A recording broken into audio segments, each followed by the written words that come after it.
Yamunotri highway पर टूटी निर्माणाधीन टनल, 40 मजदूर टनल में फंसे, रेस्क्यू अभियान लगातार जारी।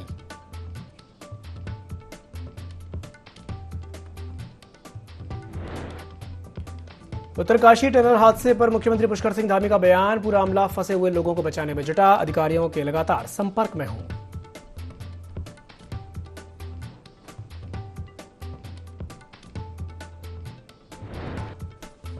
मुख्यमंत्री पुष्कर सिंह धामी ने प्रदेशवासियों को दी दीपावली की शुभकामनाएं, राज्यपाल से मिले सीएम धामी, पूर्व सीएम भुवन चंद्र खंडूड़ी के आवास पर जाकर भी दी शुभकामनाएं।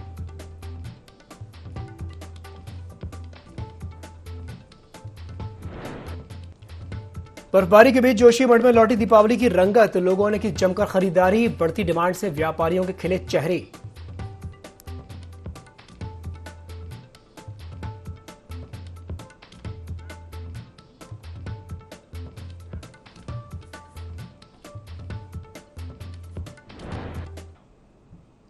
नमस्कार, देवभूमि लाइव में आप सभी का स्वागत है। मैं हूं आपके साथ दिव्यांशु जोशी। IND24 के सभी दर्शकों को दीपावली की हार्दिक शुभकामनाएं। बुलेटिन की शुरुआत करते हैं इस वक्त की बड़ी खबर के साथ, जो कि देहरादून से है, जहां उत्तरकाशी टनल में हादसे पर मुख्यमंत्री पुष्कर सिंह धामी का एक बयान सामने आया है। उन्होंने कहा है कि पूरा अमला फंसे हुए लोगों को बचाने में जुटा है, पूरी फोर्स को बचाव कार्य में लगा दिया गया है। साथ ही साथ सीएम धामी ने यह भी कहा है कि वे अधिकारियों के लगातार संपर्क में हैं और उम्मीद है कि सभी लोगों को सुरक्षित बाहर निकाल लिया जाएगा। निर्माणाधीन सुरंग में 36 मजदूर फंसे हुए हैं और ये इस वक्त की बड़ी खबर है। उत्तरकाशी टनल में हादसे पर मुख्यमंत्री पुष्कर सिंह धामी ने एक बयान दिया है। उन्होंने कहा है कि पूरा अमला फंसे हुए लोगों को बचाने में जुटा हुआ है, फोर्स को बचाव कार्य में लगा दिया गया है। साथ ही साथ सीएम धामी ने यह भी कहा है कि वे अधिकारियों के लगातार संपर्क में हैं, पल पल की अपडेट ले रहे हैं और उम्मीद है कि सभी लोगों को सुरक्षित बाहर निकाल लिया जाएगा। आइए आपको सुनवाते हैं क्या कुछ कहा है मुख्यमंत्री पुष्कर सिंह धामी ने।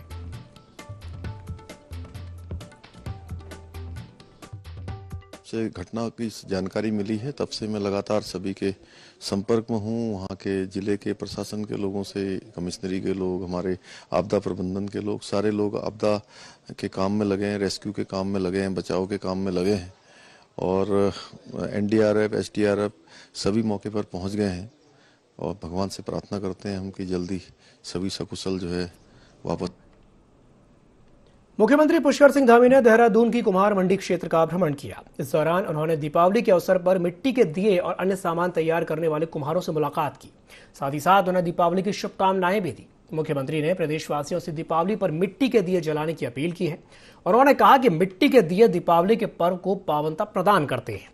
लोगों के घरों में दीपावली पर जलने वाले दिए कुम्हारों की खुशहाली और आर्थिक समृद्धि का भी माध्यम बनते हैं। तो वहीं मुख्यमंत्री ने खरीदे गए दियों का डिजिटल माध्यम से भुगतान किया और कहा कि डिजिटल ट्रांजैक्शन देश में तेजी के साथ बढ़ा है। भारत दुनिया में सबसे ज्यादा डिजिटल ट्रांजैक्शन करने वाला देश है। फॉर वोकल को आज एक स्थान मिला है, एक पहचान बनी है। निश्चित रूप से जो हमारे ये स्थानीय उत्पाद बनाने वाले कुम्हार मंडी के हमारे भाई बहन हैं, जो अथक परिश्रम से बहुत अच्छे उत्पाद अनेकों जो दीपावली में, अन्य त्योहारों में या सामान्य स्थितियों में हमारे घरों को सजा सकते हैं, अच्छा बना सकते हैं, उन सबको यहाँ पर एक बड़े मार्केट के रूप में, प्रदर्शनी के रूप में लगाया है। ऐसे ही पूरे देश के अंदर अनेकों स्थानों पर लोग स्थानीय उत्पाद बनाकर हमारे सामने उनको रख रहे हैं। हम सबका कर्तव्य बनता है कि हम सब लोग इसको खरीदें, कहीं ना कहीं लोकल उत्पादों को बढ़ावा दें और निश्चित रूप से एक बड़ी आर्थिकी हमारे देश की इससे बनेगी अगर हम ऐसे ही अपने स्थानीय उत्पादों को बढ़ावा देंगे। और दीपावली जैसे पर्व पर विशेषकर से तो आने वाले समय में हमको दुनिया की बड़ी अर्थव्यवस्था बनने से कोई नहीं रोक। पूर्व मुख्यमंत्री हरीश रावत ने अपने देहरादून स्थित आवास में 1 घंटे का मौन उपवास रखा। हरीश रावत ने सरकार पर किसानों की उपेक्षा का आरोप लगाया है। उन्होंने कहा कि दीपावली के उल्लास में भी सरकार किसानों को भूल गई है। उनके खून पसीने की गाढ़ी कमाई चीनी मिल दबा करके बैठी है। विशेष तौर पर इकबालपुर चीनी मिल पर बकाया है। गन्ना किसान परेशान है, लेकिन उनके बकाया भुगतान नहीं किए जा रहे हैं। हरीश रावत ने यह भी कहा कि जल्द ही भुगतान न होने पर संघर्ष के सारे रास्ते अपनाए जाएंगे। साथ ही साथ कहा कि मुझे ऐसा लगता है कि सत्ता ने यह ठान लिया है कि इस पैसे का किसानों को भुगतान नहीं करना है, इसलिए वो विरोध दर्ज कराने के लिए उन्होंने मौन उपवास रखा है। अपने पसीने की कमाई के फल के लिए प्रतीक्षारत किसानों को समर्पित है,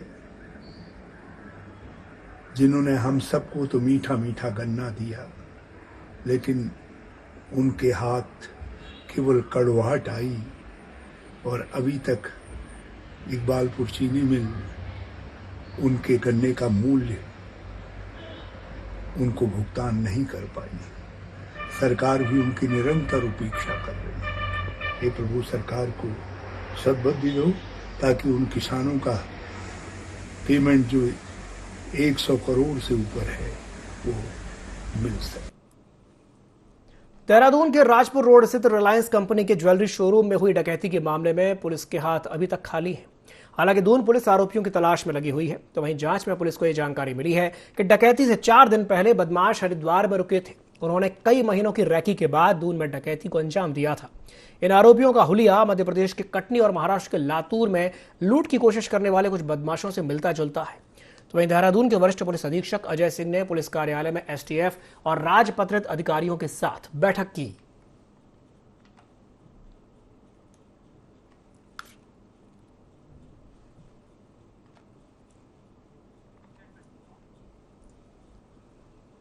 यमुनोत्री राष्ट्रीय राजमार्ग पर सिलक्यारा से डंडाल गांव तक निर्माणाधीन सुरंग के अंदर भूस्खलन हुआ है। सुरंग का निर्माण NHIDCL के निर्देशन में नवयोगा कंपनी कर रही है। बताया जा रहा है कि सुरंग के अंदर करीब 36 से ज्यादा मजदूर फंसे हुए हैं। अभी यह भी पता नहीं चल पाया है कि सुरंग के अंदर कुल कितने श्रमिक हैं। कंपनी की ओर से मलबे को हटाने का काम किया जा रहा है। मौके पर 5 108 एम्बुलेंस वाहन तैनात किए गए हैं।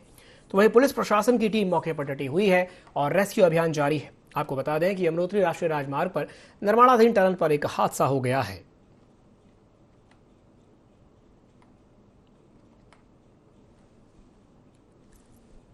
और SDRF पहुंच चुके हैं मौके पर। जो अभी मेरी बात हुई है यहाँ पे जो जिम्मेदार अधिकारी हैं NHIDCL के, तो उनके द्वारा ये बताया गया है कि टोटल 36 जो है उनके रिकॉर्ड के हिसाब से जो है अंदर अभी ट्रैप्ड हैं। और ये सूचना जो है तड़के जल्दी की बताई जा रही है 6-7 बजे के लगभग की। और ये जो आप देख रहे हैं ये स्टार्टिंग पॉइंट है टनल का, इससे लगभग 200 मीटर आगे की घटना है, जिसमें 50 मीटर का जो प्रोजेक्शन है टनल का ऊपर से वो धंस गया है। तो अभी जो है हम जो भी इक्विपमेंट्स है, मशीनरी है, वो सब यहाँ पे रोप इन कर लिया गया है और जो रेस्क्यू है वो युद्ध स्तर पे चल रहा है और इसको जल्दी खत्म कर लिया जाएगा और सबको सेफली निकाल लिया जाएगा। जो एक ऑक्सीजन पाइप जो है अंदर पहुंचा दिया गया है और ऑलरेडी ऑक्सीजन अंदर है, तो मोस्ट प्रोबेबली जो है वो सेफ होंगे। अभी कोई जनहानि या कैजुअलिटी कोई सूचना। विधानसभा अध्यक्ष ऋतु खंडूड़ी भूषण ने प्रकाश पर्व दीपावली की प्रदेशवासियों को हार्दिक बधाई और शुभकामनाएं दी हैं। उन्होंने कहा है कि भारतीय संस्कृति और संस्कार से जुड़ा दीपावली का पर्व अंधकार से प्रकाश और असत्य से सत्य की ओर जाने के लिए मनुष्य को प्रेरणा देता है। दीपावली का त्योहार हमें संकल्प और निष्ठा का भी संदेश देता है। इसलिए हम परंपरा के अनुसार मिलजुल कर दीपावली का त्योहार मनाते हैं और साथ ही कामना करते हैं कि हमारे घर के साथ साथ सभी के घरों में उजाला हो। उन्होंने कहा कि इस साल दीपावली का त्योहार बेहद खास है, क्योंकि अयोध्या में भगवान श्री राम का भव्य मंदिर तैयार हो रहा है और प्रधानमंत्री मोदी 22 जनवरी 2024 को इसका उद्घाटन करेंगे। सभी उत्तराखंड वासियों को नमस्कार। दीपावली दीपोत्सव की सभी को ढेर सारी शुभकामनाएं और बधाई। रोशनी का ये त्योहार आपके जीवन में भी रोशनी लेकर आए, ऐसे मैं ईश्वर से प्रार्थना करती हूँ। एक बार फिर मेरी ओर से सभी उत्तराखंड वासियों को ढेर सारी शुभकामनाएं और बधाई।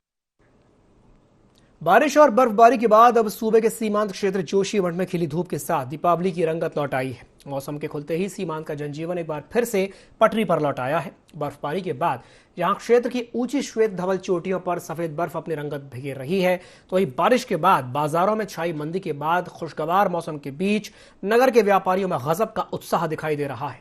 करीब 60 गांवों का मुख्य केंद्र जोशीमठ का मुख्य बाजार आज बड़ी दीपावली और लक्ष्मी पूजन पर्व पर सज धज कर तैयार है। सुबह से एक क्षेत्र के लोग जमकर दीपावली की खरीदारी में व्यस्त दिखाई दे रहे हैं, तो व्यापारियों को भी खुले मौसम से राहत जरूर मिली है।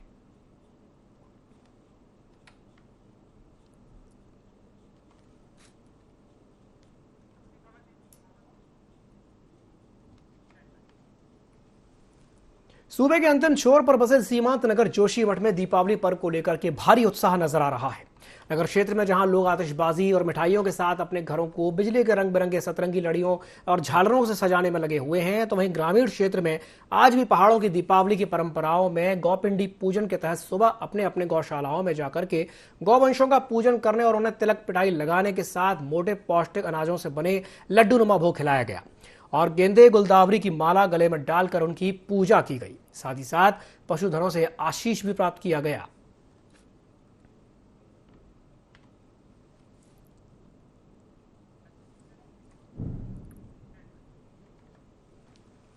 जहां एक तरफ कुछ लोग दीपावली की पूजा अर्चना के लिए तैयारियों में लगे हुए हैं, तो वहीं कुछ लोग आज के दिन पूजा के नाम पर मां लक्ष्मी को प्रसन्न करने के लिए तांत्रिक विधि से भी पूजा अर्चना करते हैं।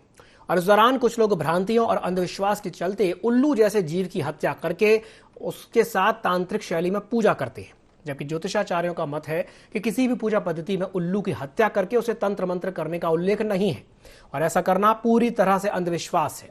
इससे मां लक्ष्मी प्रसन्न तो नहीं होती, बल्कि जीव हत्या का पाप जरूर होता है। इसलिए सबको ऐसा करने से बचना चाहिए और सात्विक ढंग से लक्ष्मी का पूजन करना चाहिए। दीपोत्सव पर्व दीपावली पर बद्रीनाथ धाम की अनुपम छटा देखते ही बन रही है। खुशगवार मौसम के बीच बद्रीपुरी में जबरदस्त रौनक छाई हुई है। बद्रीनाथ धाम के मुख्य मंदिर परिसर समेत सिंह द्वार को गेंदे, चंपा, चमेली के फूलों से सजाया गया है। साथ ही साथ सिंह द्वार के दोनों ओर माता लक्ष्मी और भगवान विष्णु की सुंदर छवि बनाई गई है। दीपावली का मुख्य आकर्षण मां लक्ष्मी पूजन के साथ साथ भगवान बद्री विशाल के खजांची कुबेर देवता और श्री हरि नारायण भगवान की विशेष पूजा की जाएगी। महालक्ष्मी पूजन और आज के दिव्य दर्शनों के लिए बद्रीपुरी में सुबह से ही नारायण भक्तों का तांता लगा हुआ है।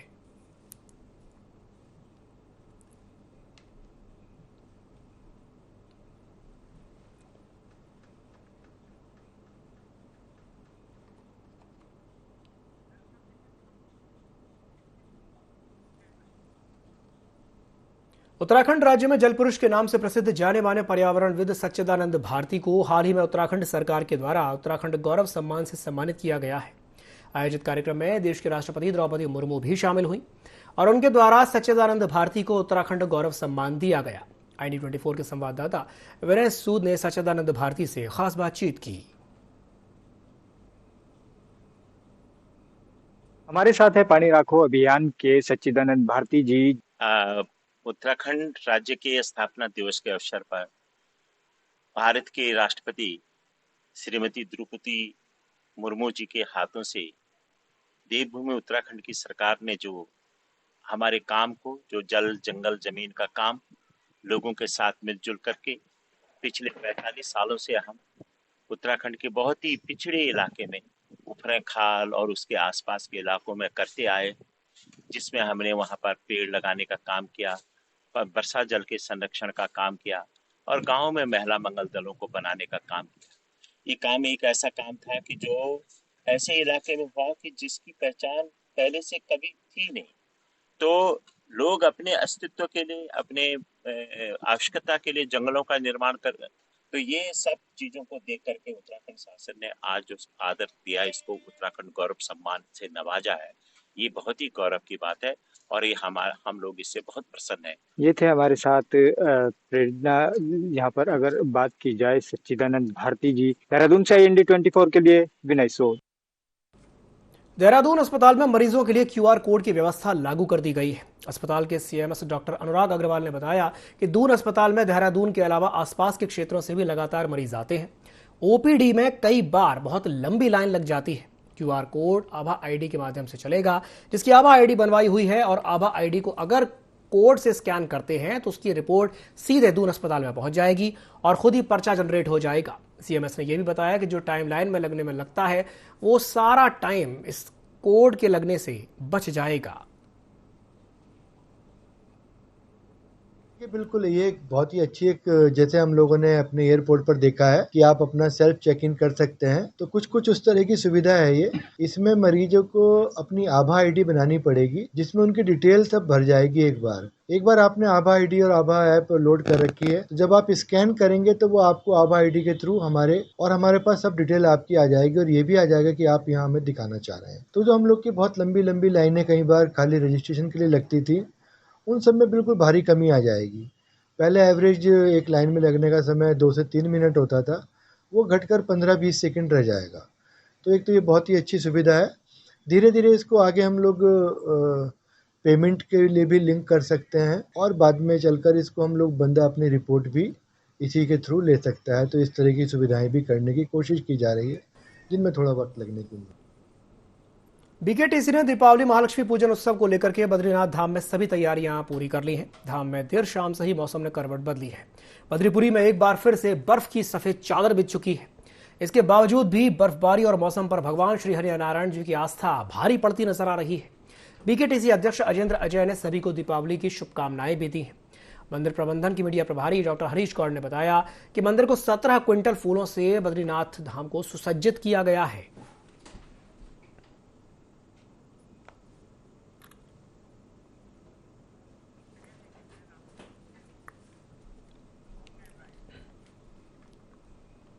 मालदम क्षेत्र में बढ़ते नशे के खिलाफ एनसीसी युवक समाज को जागरूक करते हुए नशे के सौदागरों के खिलाफ एक मुहिम चलाएगा। आपको बता दें कि बच्चों ने पुलिस की कार्यशैली को सीखने की इच्छा जाहिर की थी। अब इसे लेकर के मालदम चौकी प्रभारी आशिफ खान ने पूरा करते हुए एनसीसी के बच्चों को मार्केट में लेकर सिखाया कि पुलिस हथियारों के अवसर पर कैसे शांति व्यवस्था बनाती है। बच्चों ने उत्साह के साथ पुलिस के साथ मार्केट में घूम करके सीखने का प्रयास किया।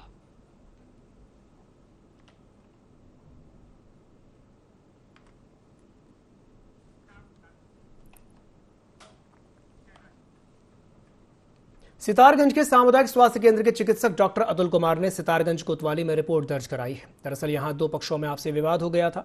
इसमें तोड़फोड़ के आरोप भी लगाए गए थे। सामुदायिक स्वास्थ्य केंद्र में पहुंचकर उनके बीच दोबारा किसी बात पर एक बार फिर से झगड़ा शुरू हो गया। इसके बाद दोनों पक्षों के लोगों ने चाकू और तलवार से हमला किया और बाद में आरोपी फरार हो गए। पुलिस फिलहाल मामले की जांच में जुटी है।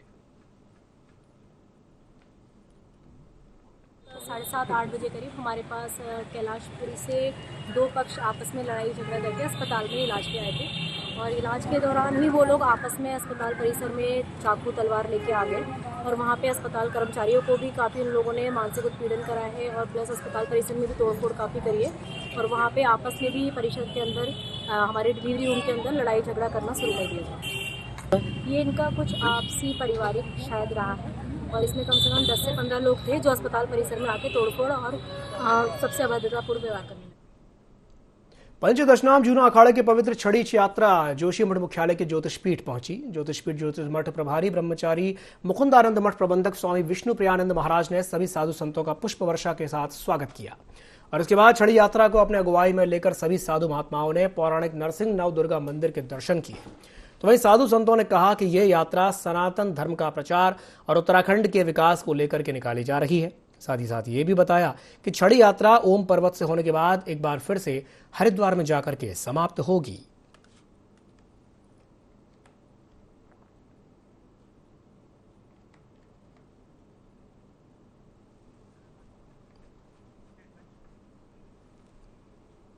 त्योहारों के सीजन को देखते हुए डोईवाला नगर पालिका ने स्थानीय और लोकल उत्पादों को बढ़ावा देने के लिए लोकल फॉर वोकल अभियान के तहत महिला स्वयं सहायता समूह के द्वारा निर्मित उत्पादों के स्टॉल्स लगाए हैं। समूह की महिलाओं के द्वारा बनाई गई मोमबत्ती, रंगोली के रंग और बिजली की लड़ी का स्टॉल लगाया गया। महिलाओं के द्वारा लगाए गए स्टॉल्स का तहसीलदार और नगर पालिका के ईओ ने निरीक्षण किया और सामान खरीदकर महिला समूहों का उत्साह बढ़ाया। इस मौके पर डोईवाला नगर पालिका के सफाई निरीक्षक सचिन रावत ने बताया कि लोकल फॉर वोकल को बढ़ावा देने के लिए साथ ही साथ डोईवाला नगर को स्वच्छ और सुंदर रखने के लिए आमजन से अपील की जाती है कि लोकल फॉर वोकल को अपनाएं और डोईवाला को साफ और सुंदर बनाएं। की दीपावली स्वच्छ दिवाली शुभ दीपावली की थीम पर आयोजित की जा रही है, जिसमें कि आम जनमानस से सहयोग किया जा रहा है कि वो सिंगल यूज प्लास्टिक का प्रयोग ना करें और किसी भी प्रकार के ऐसे पटाखों का प्रयोग ना करें जिससे कि वायु प्रदूषण या ध्वनि प्रदूषण होने में ज़्यादा सहायक हो। तो और आमजन से एक सहयोग की अपील की जा रही है कि वो इस बार की दीपावली छोटी छोटी रील या कुछ फोटोग्राफ अपलोड करके हैशटैग स्वच्छ दीपावली करके अपने फेसबुक पर अपलोड करें। साथ ही 13 तारीख को एक बृहद स्तर पर सफाई अभियान चलाया जाएगा दीपावली के बाद। इसके लिए अपील की जा रही है सभी लोगों से। इसमें वोकल फॉर लोकल को बढ़ावा दिए जाने के लिए महिला स्वयं सहायता समूह बढ़ चढ़ कर भाग ले रही है और अपने लोकल प्रोडक्ट को बढ़ावा दे रही है। आगामी दीपावली पर्व को देखते हुए लोहाघाट में अग्निशमन विभाग अलर्ट मोड पर आ गया है। लोहाघाट में अग्निशमन विभाग के एफएसओ चंद्र राम आर्य के नेतृत्व में फायर कर्मियों ने जल संस्थान कर्मियों के साथ मिलकर लोहाघाट नगर में लगे हुए समस्त फायर हाइड्रेंट्स की जांच की। एफएसओ चंदन रामदास ने बताया कि सभी फायर हाइड्रेंट कार्यशील अवस्था में पाए गए हैं और फायर ब्रिगेड की गाड़ियों को पानी भर करके तैयार रखा गया है। अग्नि दुर्घटनाओं को रोकने के लिए विभाग पूरी तरह से तैयार है। हमारे फायर सर्विस लोहाघाट तैयारी की स्थिति में है। दीपावली के उपलक्ष्य में मेरे द्वारा मैं स्टाफ के जो मेरा क्षेत्र पड़ता है चंपावत, बाराकोट, लोहाघाट, पाटी आदि क्षेत्रों में सभी व्यापारी गणों से अनुरोध किया गया है कि आतिशबाजी की बिक्री दुकान से न करें। इसके लिए लाइसेंस अप्लाई करें। एसडीएम साहब लाइसेंस इशू करते हैं, तो हमारी फायर सर्विस की भी इसमें रिपोर्ट अहम होती है। एक सुरक्षित स्थान चयन प्रशासन द्वारा किया जाएगा, वहीं सब आतिशबाजी की दुकानें लगाएंगे। अबोध बच्चों को माचिस न दें, दिया सलाई नहीं दें और अबोध बच्चों के हाथ में पटाखे न दें। जो है घर के जो सीनियर जन हैं उनकी देर में पटाखों को जलाएंगे। सितारगंज के अंबेडकर विद्यालय में लगभग 20 लाख रुपए की लागत से बनी 12 फीट ऊंची बाबा साहेब भीमराव अंबेडकर की मूर्ति का कैबिनेट मंत्री सौरभ बहुगुणा ने अनावरण किया। तो वहीं बाबा साहेब भीमराव अंबेडकर की मूर्ति के अनावरण के दौरान सितारगंज क्षेत्र की भारी संख्या में जनता मौजूद रही। कार्यक्रम में पूर्व मुख्यमंत्री विजय बहुगुणा भी शामिल हुए। इस दौरान कैबिनेट मंत्री सौरभ बहुगुणा ने कहा कि क्षेत्र की जनता को 3 मूर्तियों का अनावरण करने की घोषणा की थी, जिसमें से 2 मूर्तियों का अनावरण कर दिया गया है। बाबा भीमराव अम्बेडकर की 12 फुट लंबी मूर्ति है। मेरे ख्याल से पूरे उत्तराखंड में भी बाबा भीमराव अम्बेडकर की वही मूर्ति है। और बहुत अच्छा लगा कि आज पूरा समाज और हर समाज ने आके यहाँ पर अपनी सहभागिता दी है मूर्ति के अनावरण में। और यही बाबा भीमराव अम्बेडकर जी का सपना था कि सारा समाज एकजुट रहे, सारे व्यक्ति एकजुट रहे, सारे समाज, धर्म, जाति सब एक साथ देश के आगे बढ़ाने में अपना योगदान दें। वही सितारगंज की जनता में मैं सारा समस्त समाज को और उत्तराखंड को और हमारे सितारगंज की जितनी जनता को बधाई। 3 मूर्तियां मैंने वादा की थी, क्योंकि मुझे लगता था कि वो जो तीनों मूर्ति जो सितारगंज में लगी हैं वो कहीं ना कहीं तीनों महापुरुषों को व्यक्तित्व को नहीं दर्शाती हैं। चाहे वो महाराणा प्रताप जी की मूर्ति हो सितारगंज में महाराणा चौक पे, और सुभाष चंद्र बोस जी की मूर्ति थी शक्ति फार्म सुभाष चौक पे, और यहाँ पे बाबा भीमराव अम्बेडकर जी की मूर्ति थी। 2 मूर्तियों का आज हमने अनावरण कर दिया है। सुभाष चंद्र बोस जी के मूर्ति का शक्ति फार्म में किया गया है, वो भी लगभग 20 लाख रुपए की लागत से बनी है और 12 फुट चौड़ी है और 12 फुट लंबी है, 1200 किलो की और पूरे कान से बनी हुई, ब्रॉन्ज से बनी हुई मूर्तियां हैं सारी। इसको बनाने वाले जो हैं लक्ष्मण व्यास जी, वो पद्मश्री अवार्डी है, और जो हमारे नए सांसद के ऊपर जो अशोक स्तंभ बना है वो भी उन्हीं के द्वारा बनाया गया है। उन्होंने ये मूर्तियाँ बनाई हैं। तो मैं समस्त हमारे क्षेत्र के बंगाली समाज की जनता को, हमारे एससी समाज और पूरे उत्तराखंड हमारे सितारगंज की जनता को दिवाली के त्योहारी सीजन में मिलावटखोरी के मामले ज्यादा सामने आते हैं, इसलिए दिवाली से पहले प्रशासन ने मिलावटखोरों पर कार्रवाई शुरू कर दी। और इसी क्रम में जनपद उधम सिंह नगर के जसपुर क्षेत्र में शिवराजपुर टोल टैक्स पर खाद्य विभाग की टीम ने चेकिंग अभियान चलाया। इसमें विभाग ने मावा, चीनी, बताशे, रसगुल्ला और बर्फी समेत अन्य मिठाइयों के सैंपल कलेक्ट किए। छापेमारी के दौरान अधिकारियों ने दुकानदारों को मिलावट करने पर सख्त कार्रवाई की चेतावनी दी।